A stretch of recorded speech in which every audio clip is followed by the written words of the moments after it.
The Pokémon Company has introduced hundreds of items you can acquire over the 9-generation franchise. So in today's video, I dug into the good old cranium and created 3 new items that will be great additions to the mainline games and made 3D models for each of these new items. I hope you enjoy.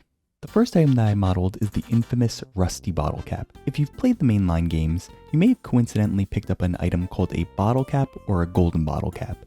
Without getting too much into the fine details of it, both of these items make your Pokemon stronger. However, sometimes you don't want your Pokemon stronger. In competitive Pokemon battles, there are certain Pokemon you actually want to be weaker, but there's currently no item for that. So when there's a need for something new to be created, that's when my average Joe skill set can be put to good use. So the first thing I did was model the general shape of the bottle cap, then delete everything else. I know this seems counterintuitive, but hear me out. We want each segment of this bottle cap to be an exact duplicate with perfect symmetry. So I'll add a few modifiers to smooth out the rough edges, then add an array, which is fancy schmancy mathematical terms for making an organized pattern of the same item, which, in essence, is what a bottle cap is. I'll close the top hole, and then we're pretty much done with the main structure of the bottle cap, but there's still an important detail to add: the rust. After playing around with a few different materials, this is the one that I thought looked rustiest. So now it's time to add the crown.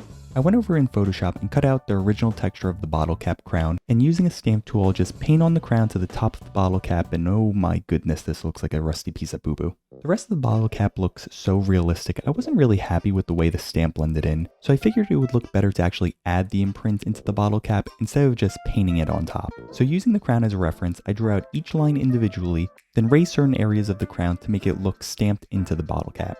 Adding a new rust material was as easy as dragging and dropping, and was essential to add a little bit more contrast to the imprinted crown. For the scene, I imported a modern kitchen. I also duplicated the bottle cap to make both the standard and golden bottle caps that are already currently in the Pokemon games. And with a little bit of camera movement and background blur added, it's finally time to render the final. So my computer crashed. So I imported a less complex scene and added back in our sugary and caffeinated companions. And without my computer bursting into flames this time, we got a very realistic looking render.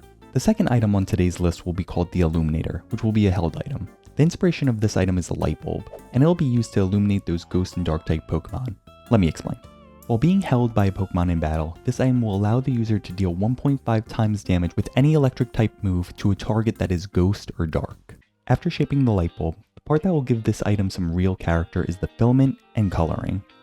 I made the filament by connecting single points and then modifying these lines into curvatures. It was a lot of rinse and repeating, so I won't bore you with that, but I thought adding a Pokeball shape within the filament was something the Pokemon Company would do with an official design, so I threw it into the center there. And if you have a keen eye, you might have already seen that some of the filaments are colored yellow. My recording froze, so I lost the footage of originally putting in the materials, but I already textured the outer bulb with glass, the base with silver, and the inner filament with an illuminating light texture, which in the final render will act as a real light source to add an illumination within the bulb. I thought it was still looking a bit flat with the clear glass. So after playing around a bit with the glass texture, I thought it'd be fitting to make the glass a frosted purple, since the item is used to illuminate those ghoulish ghost and dark types. The last item on the menu for today is the Goldenrod. No, not that Goldenrod. This Goldenrod will be a new addition to the fishing rod set already in the Pokemon franchise, but it'll have one very unique effect on encountering Pokemon. All Pokemon encounters, including fishing encounters, currently have a 1 in 4096 chance of encountering a shiny Pokemon. With an item called the Shiny Charm, that chance is reduced to 1 in 1365. The Goldenrod will give a 3 times multiplier to encounter a shiny Pokemon in a fishing encounter, making a standard counter the same odds as if you have the Shiny Charm, and if you already have the Shiny Charm, the chance will be reduced to 1 in 455. Still a rare chance, but significantly easier than those standard odds. After building the frame of the rod, I'll model the base mesh of the reel, which will have a slight curvature in order to hold the fishing line. Speaking of which, a few indentations into the mesh gives the illusion of a line wrapped into a coil, and next it's time to add the handle to the reel. After that, I'll model on the rings to the body of the fishing rod, which will hold on the fishing line across the length of the rod. For the fishing line itself, similar to the filament before, it'll be a couple of individual points, which I'll then convert into a curvature to give it some dimension. Appropriately, the entire rod will be different shades of gold, with a golden line, and as always, a Pokeball on the end.